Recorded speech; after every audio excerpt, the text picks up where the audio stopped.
मी कुमारी दिशा हरिशंकर गुप्ता। आज या मंचावर 74व्या स्वातंत्र्य दिनानिमित्त सिंधुताई सपकाळ यांच्या जीवनाचे आत्मचरित्र सांगायला आले आहे।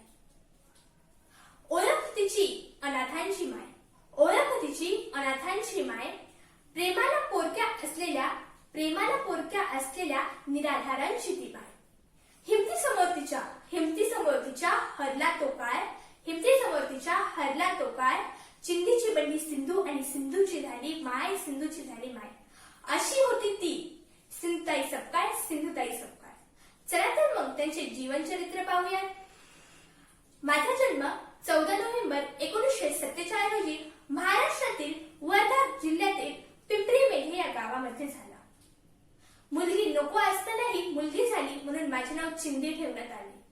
माझ्या वडिलांचे नाव अभिमान साठे असे होते। ते गुरेबागांचे काम करत होते। माझे नाव लहान होते त्यामुळे इथं सुविधांचा अभाव होता। माझ्या वडिलांना मला शिकवायची खूप इच्छा होती, पण आईच्या विरोधामुळे माझे जेमतेम 4थी पर्यंत शिक्षण झाले व 4थीची परीक्षा उत्तीर्ण झाल्यानंतर मला बालविवाह, घरची परिस्थिती या कारणांमुळे शाळा सोडावी लागली। फक्त 10 वर्षांचे असताना माझे लग्न 30 वर्षीय श्रीहरी सपकाळांसोबत झाले। श्रीहरी सपकाळांसोबत झाल्यानंतर जेव्हा मी 20 वर्षाची होते तेव्हा मला 3 लहान मुले होती। श्रीहरी सपकाळांच्या मनामध्ये माझ्या चरित्राबद्दल संशय निर्माण झाला। त्यांनी बेदम मारहाण केली व मला घराबाहेर काढली आणि गोठ्यात टाकली। अशा परिस्थितीत मी एका लहान कन्येला जन्म दिला। यानंतर मी लहान कन्येला जन्म दिल्यानंतर मला पतीने हाकलल्यानंतर सर्व गावकऱ्यांनीही गावाबाहेर टाकले। मी माहेरी गेले व माहेरी गेल्यानंतर माझ्या सख्ख्या आईनेही माझ्याकडून पाठ फिरवली। पोट भरण्यासाठी अक्षरशः मला भीक मागण्याची वेळ आली होती। भीक मागण्याची वेळ आल्यानंतर मी माझ्या बाळाला जवळ घेऊन चालत राहिले व चालता माझ्या एक लक्षात असायचं, तिथे स्टेशन आहे तिथे गाव आहे आणि जिथे गाव आहे तिथे स्मशान आहे। मी स्मशानात जायचे। याच गोष्टीवरून मी घडले बरं का। लक्षात ठेवा, जर मी सदैव सावलीत राहिले असते तर मला उन्हाचे चटके कळलेच नसते। मला उन्हाचे चटके बसले त्यामुळे मला दुसऱ्यांना बसणारे चटके पटकन लक्षात आले। म्हणून मी आज या अनाथांच्या मातृत्वाचे आई बनले आहे। यानंतर मी स्मशानात गेले।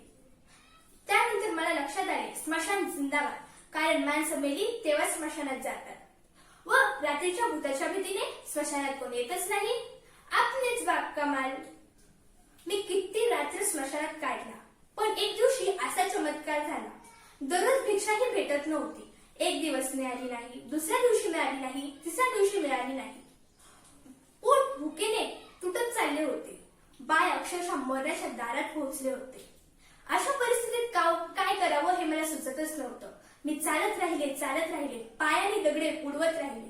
तेव्हाच माझ्या लक्षात आलं, मला दिसले की एक प्रेत यात्रा चालली होती। ती प्रेत यात्रा एका गरीब घरची होती। दुःखानेच दुःख कटते एवढं लक्षात ठेवा। मी त्या प्रेत यात्रे मागे गेले व त्यानंतर त्या प्रेत यात्रेने, गरिबाची प्रेत यात्रा असल्यामुळे त्यांनी मला ओंजळभर पीठ व ₹1.25 दिला। माझे लक्ष फक्त त्या पीठावर राहिले। मी उठले, स्मशानात गेले व तिथे त्या प्रेताजवळ बसले। प्रेत जळत होते। सामसूम रात्र, शांतता, स्मशान शांतता काय असते ते मी पहिल्यांदा अनुभवले होते। मी त्या प्रेताजवळ बसले, तिथे पडलेले फुटके मडके पडले होते। कधीतरी पाऊस पडला असेल त्यामुळे त्या मडक्यात पाणी होते।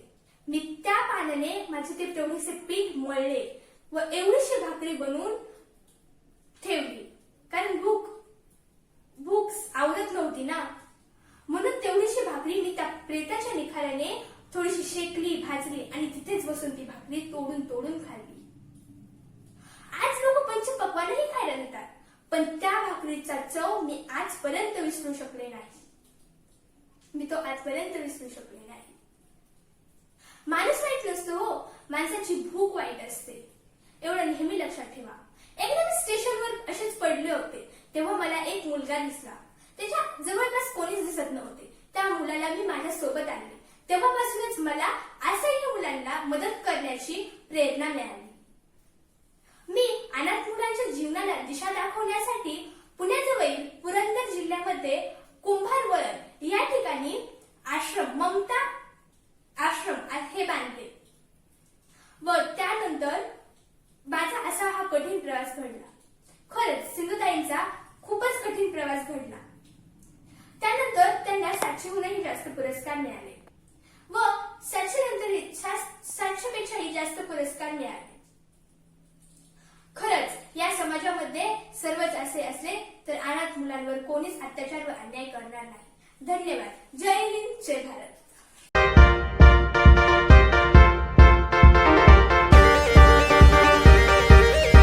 नमस्कार, मी सावित्री. ओळखलत, मी सावित्रीबाई फुलेच बोलते. माझा जन्म 3 जानेवारी 1831 रोजी सातारा जिल्ह्यातील आणि खंडाळा तालुक्यातील नायगाव येथे झाला. सिंधुजी नेवसे पाटलांची नात तर खंडोजी नेवसे पाटलांची पोर, भावंडात मोठी. सिंधुजी, सखाराम आणि सिरपती आणि आम्ही एकलंच लाडा कौतुकेनं वाढलेलं. वयाच्या 4थ्याच वर्षी आईने आम्हाला भाकरी थापायला शिकवलं. भाकरी आटोपल्या की भावंडांबरोबर चिंच बोरा तोडायला जायचो. तेव्हा मात्र आई रागवायची, म्हणायची, साऊ तू काय आता लहान राहिलीस का झाडावर चढून चिंचा बोरा तोडायला. शेजारील सर्व आम्हाला साऊ या नावानं हाक मारायचे. घरच्यांची तर लाडकी होतेच, पण शेजारीही म्हणायचे, आमची साऊ घराण्याचं नाव मोठं करीन. दारासमोर कोणी गरीब गरजू आला तर आमची पाऊल आपाप जोंधळाच्या खोलीत वळायची आणि आमच्या हातात मावेन तेवढं आम्ही त्याच्या जोळीत टाकायचो. तेव्हा माय म्हणायची, अग साऊ एवढूशाने त्याचं पोट भरेन का, जा घरात जा आणि सुपर जोंधळ घेऊन ये. तेव्हा आम्ही घरात जायचो आणि सुपर जोंधळ त्याच्या जोळीत टाकायचो. आम्ही सुभर जोंधळ घेऊन त्याच्या जोळीत टाकायचो. वयाच्या 9व्या वर्षी आमचं लगीन ज्योतिबा फुलेंशी झालं. त्यावेळी आम्हाला काही शिकण्याचा गंध नव्हता. ज्योतिबांनी आम्हाला शिकविलं आणि घडविलं. पुण्यात भिडेच्या वाड्यात त्यांनी मुलींसाठी पहिली शाळा सुरू केली, पण मुलींना शिकवण्यासाठी कोणीही तयार होत नव्हतं. त्यावेळी त्यांनी मला शिकवण्याचं ठरविलं, पण मी होते अक्षरशत्रू. मला लिहिताही येत नव्हतं आणि वाचताही येत नव्हतं. ज्योतिबांनी खूप कष्ट केले आणि मला शिकवलं. मला ही शिकण्याची आवड होती, त्यामुळे मी लवकरच शिकले. पण समाजातील कठोर लोक, त्यांचा या बाबतीत नेहमी विरोध होता. मी मुलींना शिकवण्यासाठी जात असताना ते माझ्या अंगावर दगडगोटे, शिव्याशाप, माझ्या अंगावर शेणाचा मारा करायचे, पण मी त्यातून जराही डगमगले नाही किंवा मागे सरकले नाही. मी मुलींना शिकवायला शाळेत जाऊ लागले. त्यातूनच स्त्री शिक्षणाचा मुहूर्तमेढ रोवण्यात आला. मी आणि माझे पती ज्योतिबा यांनी रोवलेल्या रोपाचे आज वटवृक्षात रूपांतर झाले. आज असं कोणतंही क्षेत्र राहिलेले नाही की ज्यामध्ये मुली प्रगती करत नाही. पण त्यावेळी काळ असा होता की स्त्रिया चूल आणि मूल एवढंच त्यांचं काम. मानवी जीवनाचा विकास हा शिक्षणानेच होतो हे ज्योतिबा फुले यांना माहित होते. त्यांना विचार आला की स्त्री जर घराबाहेर आल्या, त्या चांगले शिकल्या, ते देशाचं नाव मोठं करतील, त्यांचं घराण्याचं नाव मोठं करतील, सर्व क्षेत्रात प्रगती करतील. त्यामुळे त्यांनी महिलांसाठी अहोरात्र कष्ट केले. त्यांनी पती मेल्यावर सती जाण्याची पद्धत बंद केली, बालविवाहास बंदी घातली, हुंडा पद्धतीला नकार दिला. त्यांनी असे खूप कार्य स्त्रियांसाठी केले. पण आजकाल असा आलेला आहे की मुलींना कधी काय होईल याची सतत भीती वाटत असते. मला असं वाटतंय की मुलींच्या शिक्षणासाठी, मुलींच्या कल्याणासाठी आणि मुलींच्या स्वातंत्र्यासाठी मला पुन्हा जन्म घ्यावा लागतोय की काय. पण याची काही गरज तर मला वाटत नाही. तुम्ही जर तुमच्या मुलीला चांगलं शिकविलं, तिला तिच्या पायावर उभे राहण्याची क्षमता निर्माण केली तर तोच माझा पुनर्जन्म ठरेल. धन्यवाद.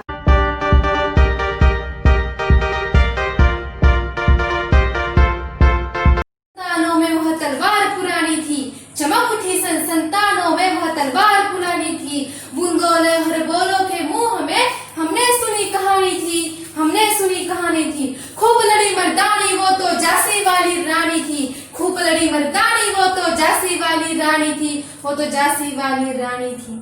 नमस्कार, माझा विषय आहे मणिकर्णिका. गंगा नदीच्या काठावर 3 घोडेस्वार घाईघाईने जात होते.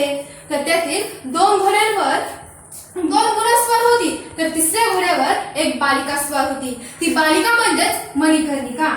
लहानपणी मणिकर्णिकाला मनू असे म्हटले जात. तलवारबाजी करणे, नेमबाजी, घोड्यावर रपेट मारणे, सर्व गोष्टीत ती अगदी पटाईत होती.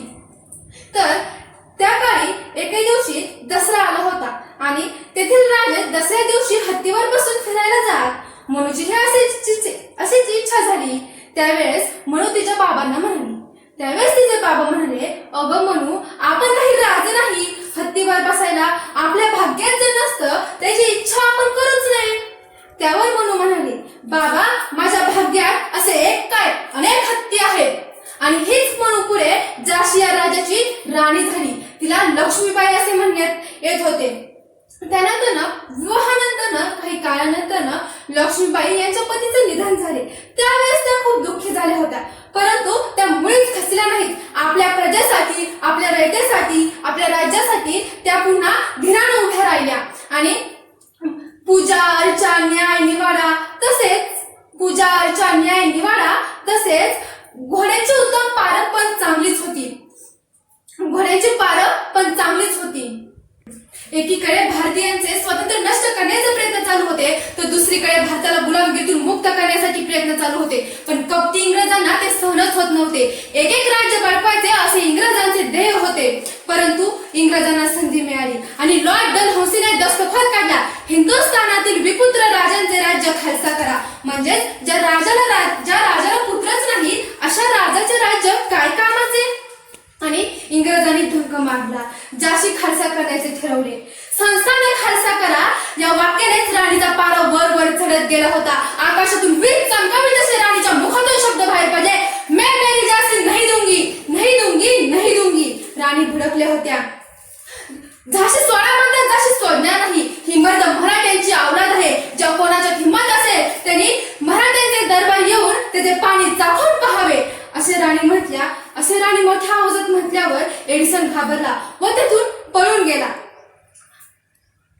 उखाड़ फेंकेंगे उस दुश्मन को जिसने झांसी का अपमान किया, उखाड़ फेंकेंगे उस दुश्मन को जिसने झांसी का अपमान किया.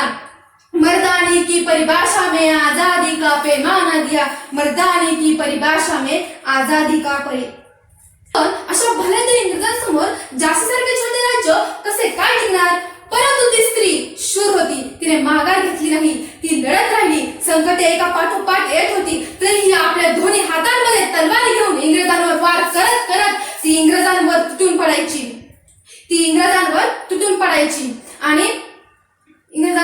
पडायची.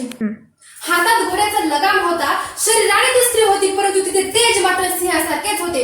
युद्धाच्या वेळी ज्या वेळेस राणी लक्ष्मीबाई रणांगणावर यायच्या त्यावेळेस त्यांचे रूप हे कालिका मातेसारखेच होते. मैदान के जंग में हमें मरना है, मैदान के जंग में मरना है, फिरंगी से नहीं डरना है.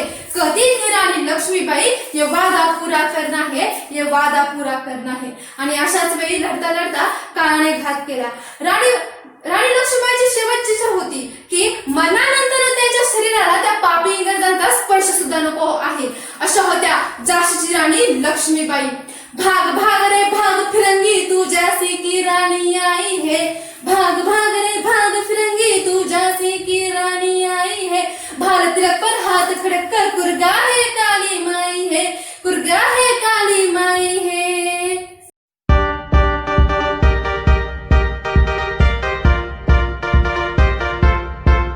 माझे नाव अश्विनी मोहनगिरी, इयत्ता 10वी, तुकडी ब.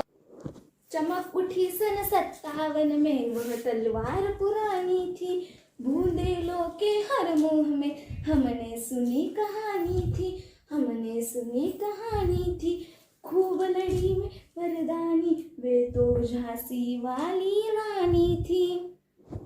लक्ष्मीबाई यांचा जन्म वाराणसी येथे 19 नोव्हेंबर 1828 साली झाला. त्यांचे लहानपणीचे नाव मणिकर्णिका असे ठेवण्यात आले, परंतु सर्वजण त्यांना लाडाने मनू असे हाक मारित. त्यांच्या आईचे नाव भागीरथीबाई असे होते व वडिलांचे नाव मोरोपंत तांबे असे होते. लक्ष्मीबाई फक्त 4 वर्षाच्या असताना त्यांच्या आईचे म्हणजेच भागीरथीबाई यांचे दुर्दैवाने असे मृत्यू झाले. त्यानंतर त्यांचे सर्व पालन पोषण त्यांच्या पिताने म्हणजेच मोरोपंत तांबे यांनी केले. यांचा विवाह सन 1842 साली झाला व त्यांचा जन्म झाशीमधील मराठा राजा गंगाधरराव नेवाळकर यांच्या सोबत झाला. जेव्हा त्यांचा विवाह झाला तेव्हा मात्र त्या फक्त 14 वर्षाच्या होत्या. विवाहाच्या आधी त्यांचे नाव मणिकर्णिका असे होते व विवाह पश्चात त्यांचे नाव लक्ष्मीबाई असे ठेवण्यात आले. राणी लक्ष्मीबाई विवाहानंतर झाशीच्या महाराणी लक्ष्मीबाई बनल्या. खूप लढी मर्दानी, वे तो झांसी वाली राणी या कवितेवरून आपल्या सर्वांना महाराणी लक्ष्मीबाई यांच्या जीवनातील पराक्रमाची गाथा समजते. जेव्हा भारतातील सर्व महाराजांनी इंग्रज ब्रिटिशांसमोर गुडघे टेकवले तेव्हा भारतातील एकमेव स्त्री शक्ती म्हणजेच आपल्या महाराणी लक्ष्मीबाई यांनी इंग्रज ब्रिटिशांना कडकडून असा विरोध केला व सामना केला. लक्ष्मीबाई या शूर, पराक्रमी, धाडसी, नेतृत्ववान व कर्तव्यवान होते. यांसारखे अनेक गुण त्यांनी त्यांच्यात आत्मसात केले होते. मल्लखांब यामध्ये पारंगत होण्यासाठी त्यांनी मल्लखांब नावाचा व्यायाम प्रकार शोधून काढला. त्यानंतर महाराणी लक्ष्मीबाई यांना सन 1851 साली पुत्ररत्न प्राप्त झाला, परंतु त्या पुत्राचे दुर्दैवाने 4 महिन्यातच मृत्यू झाला. पुत्राच्या मृत्यूमुळे राणी लक्ष्मीबाई व त्यांचे पती गंगाधरराव यांना खूप मोठा असा सदमा पोचला. या सदमेमधून बाहेर आल्यावर राणी लक्ष्मीबाई व गंगाधरराव यांनी मूल दत्तक घेण्याचा निर्णय घेतला, परंतु इंग्रजांनी या निर्णयाला विरोध केला. परंतु राणी लक्ष्मीबाईंनी त्या विरोधाला सामोरे जाऊन एका मुलाला दत्तक घेतले व त्या मुलाचे नाव पुढे दामोदर असे ठेवण्यात आले व या दत्तकमुळे एक नवीन रूढ या भारतामध्ये रूढ झाली, ती म्हणजे दत्तक घेण्याची. राणी लक्ष्मीबाई ह्या त्यांच्या मुलाला म्हणजेच दामोदररावांना शस्त्रकलेमध्ये शिक्षणामध्ये पारंगत करत व दामोदररावांना सख्या ऐकत प्रेम करत. पुढे राणी लक्ष्मीबाईंचे पती म्हणजेच गंगाधरराव नेवाळकर यांचा मृत्यू झाला. मृत्यूनंतर पूर्ण झाशी ही शोकात होती व त्या वेळेत ब्रिटिशांनी झाशीवर अनेक हल्ले केले. त्यावेळी राणी लक्ष्मीबाईंनी न डगमगता त्या सर्व हल्ले व युद्धांना सामोरे गेले व विजय मिळवला. राणी लक्ष्मीबाई प्रत्येक वेळी विटांना दगडांनी उत्तर देत व पुढे मेरी झाशी नहीं दूंगी असे इंग्रजांना स्पष्टपणे ठोकावून सांगितले. 19 नोव्हेंबर 1858 साली राणी लक्ष्मीबाई व इंग्रजांमध्ये महाभयंकर असे युद्ध छेडले व हे युद्ध आधीच्या युद्धापेक्षा अतिभयंकर असे होते. राणी लक्ष्मीबाईंनी इंग्रजी सैन्याचा मोठ्या प्रमाणात पराभव केला व लढता लढता इंग्रजी सैन्यातील एका सैन्याने त्यांना मागून गोळी मारली. गोळी लागूनही राणी लक्ष्मीबाई लढतच राहिल्या व लढता लढता वयाच्या अवघ्या 23व्या वर्षी त्यांना वीर मरण त्यांनी पत्कारले. अशा शूर, पराक्रमी व धाडसीला माझं कोटी कोटी प्रणाम व जय हिंद.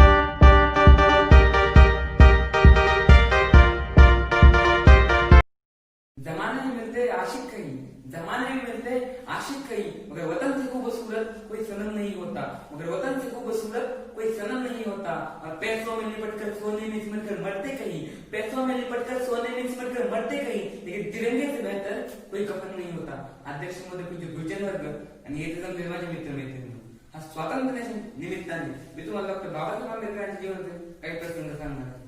त्यामध्ये प्रसंग पहिला असा की डॉक्टर बाबासाहेब आंबेडकरांची 10वीची परीक्षा आहे. आज ते संपूर्ण कुटुंब घेऊन परीक्षेच्या ठिकाणी जाऊ शकत नाही. रामजी काय करतात, बाबासाहेबांना सोबत घेतात आणि 10वीच्या ठिकाणी जातात. आता बाबासाहेब 11 वाजता जातात परीक्षेला, 3 वाजता पेपर देऊन मागे येतात. आल्यावर जेवते रामजीला विचारतात, बाबा तुम्हाला जेवायचं? रामजी म्हणतात तुम्ही जेवण घ्या, मी नंतर जेवतो. बाबासाहेब जेवण करतात आणि अभ्यासासाठी निघून जातात. दुसऱ्या दिवशी बाबासाहेब पुन्हा 11 वाजता शाळेत जातात, पेपर देतात 3 वाजेपर्यंत आणि माघारी येतात आणि आल्यावर जेवता पुन्हा विचारतात, बाबा तुम्हाला जेवायचं? बाबा म्हणतात तुम्ही जेवण घ्या, मी नंतर जेवतो. बाबासाहेब जेवण करतात आणि निघून जातात. तिसऱ्या दिवशी पावसाळ्यात पुन्हा 11 वाजता शाळेत जातात, पेपर देऊन 3 वाजता महागाई येतात आणि आल्यावर जेवतात पुन्हा विचारतात, बाबा तुम्हाला जेवायचं? रामजी म्हणतात, तुम्ही जेवून घ्या ना, मी नंतर जेवतो. पण बाबासाहेब तेव्हा टोपल्याकडे बघतात आणि म्हणतात, बाबा जर मी जेवतो टोपल्यात भाकरी शिल्लक राहत नाही तर तुम्ही जेवता काय? तुम्हाला भूक नाही लागत बाबा? मी तुम्हाला रोज विचारते, बाबा तुम्हाला जेवायचं? बाबा तुम्हाला जेवायचं, पण तुम्ही म्हणताय की मी जेवल्या जेवतो. पण जर मी जेवण टोपल्यात भाकरी शिल्लक राहत नाही तर तुम्ही जेवता काय? तुम्हाला भूक नाही लागत? असं रामजी म्हणतात, या भाकरीत माझी भूक नाही होणार बेटा, तो इतका मोठा हो, तो इतका कर्तृत्ववान हो, तुझ्याकडे बघताना माझी मान उंचावली पाहिजे, याने माझी भूक भागेल. डॉक्टर बाबासाहेब आंबेडकर थोर नेते होते. लोक परिस्थिती दोष देत बसतात, माझी परिस्थिती नव्हतो म्हणून मी घडलो नाही. पण डॉक्टर बाबासाहेब आंबेडकर ती कुठे परिस्थिती होती? तर पुस्तक विकत घेण्याची आयपतही नव्हती त्यांची, पण ते बनले ना आता देशाचे शिल्पकार. पण या माणसाचा गुण माहितीये का? तर 10 वर्षांपूर्वी त्यांनी एखादं पुस्तक वाचलं असेल आणि 10 वर्षानंतर तुम्ही विचारलं की मी हे पुस्तक वाचलंय, तर त्या पुस्तकातलं 10 नंबर पानावरचं दुसऱ्या पॅराग्राफमधलं दुसरं अक्षर काय बिनचूक सांगणारा माणूस 10 वर्षांनंतर सुद्धा. हा माणूस म्हणतो काय? परिस्थिती माणसाला घडवतही नाही आणि परिस्थिती माणसाला बिघडवतही नाही. माणूसच परिस्थिती घडवतो आणि माणूसच परिस्थिती बिघडवतो. आज आपल्या भारत देशासमोर अनेक आव्हानं उभी आहेत, पण मी त्यांना एकच निरीक्षण सांगू शकतो, आमच्या वाटेवरून आमच्याशी वाटमारी करणाऱ्याच्या त्याच्या वाटेवर जाण्याची वाट चालल्याशिवाय आम्ही आमच्या वाटेवर येत नाही. हा इतिहास आहे आमचा. जात जात फक्त एवढंच म्हणतो, या जन्माच्या नजराना माझ्या भूमीचं पेश व्हावा, या जन्माचा नजराना माझ्या भूमीचं पेश व्हावा, तिरंगाचा माझा शेवटी गणवेश व्हावा, तिरंगाचा माझा शेवटी गणवेश व्हावा. सांडावे या मायभूमीसाठी, सांडावे या मायभूमीसाठी, हरेक जन्मी फक्त भारत माझा देश व्हावा, हरेक जन्मी फक्त भारत माझा देश व्हावा. धन्यवाद.